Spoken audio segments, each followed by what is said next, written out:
కష్టపడి చదువుకొని డాక్టర్ అయితే ఒక హాస్పిటల్లో జాయిన్ అయింది. నైట్ షిఫ్ట్ చేస్తూ ఉంది. అయితే ఒక దుర్మార్గుడు అత్యంత దారుణంగా రేప్ చేసి చంపేశాడు. ఆ తల్లి ఆవేదనకు అంతు లేదు. తన కూతురికి న్యాయం జరగాలని ముఖ్యమంత్రిని ఎంతో వేడుకుంది. వినలేదు, పోరాడింది, ఆఖరికి ఓడిపోయింది. ఎన్నికలొచ్చాయి. ప్రతిపక్ష పార్టీ ఆ తల్లిని పిలిచి టికెట్ ఇచ్చింది. ఆ తల్లి కనుక గెలిస్తే ఇంకొకసారి ఇలాంటి ఘటనలు జరగకుండా అన్ని జాగ్రత్తలు తీసుకోవాల్సిన బాధ్యత తందే అని చెప్పింది ఆ ప్రతిపక్ష పార్టీ. ఆ ఎన్నికల్లో తన బాధని బలంగా మలుచుకుంది. తన కూతురికి జరిగిన అన్యాయాన్ని చెబుతూనే ఇంకొకళ్ళకి జరగకుండా చూస్తానని హామీ ఇస్తూ పోయింది. భావోద్వేగంతో కూడుకున్న సందేశం జనంలోకి చొచ్చుకు వెళ్ళింది. ఎలక్షన్స్ అయ్యాయి. ఆ తర్వాత రిజల్ట్స్ వచ్చాయి. ఎక్కడైతే తన కూతురికి న్యాయం జరగాలని పోరాడిందో అక్కడ ఆమె గెలిచి నిలిచింది.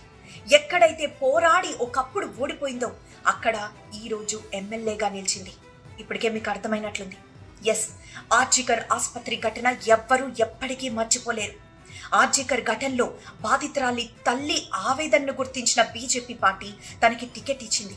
ఆ తల్లి తన దుఃఖాన్ని, తన భావోద్వేగాన్ని ప్రజల ముందుకు తీసుకొచ్చింది. ఇంకొకసారి బెంగాల్లోని ఏ ఆడపిల్ల కూడా ఇలా దారుణంగా బలి కాకూడదు అని శపథం చేసుకుంది. ఇంకొక విషయం తెలుసా? తన కూతురు చనిపోయిన దగ్గర నుండి ఆ తల్లి ఆరాటం, ఆ తల్లి పోరాటం, న్యాయం జరగాలన్న సంకల్పం ఏమాత్రం కుదరలేదు.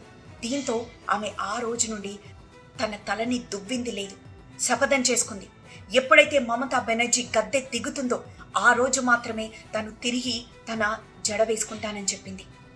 ఈరోజు మమతా బెనర్జీ అత్యంత దారుణంగా ఓడిపోయింది. ఎవరైతే తనకి న్యాయం చేయాలో, తన కూతురి చావుకి న్యాయం చేయాలో అలాంటి ముఖ్యమంత్రి వెక్కిరించింది.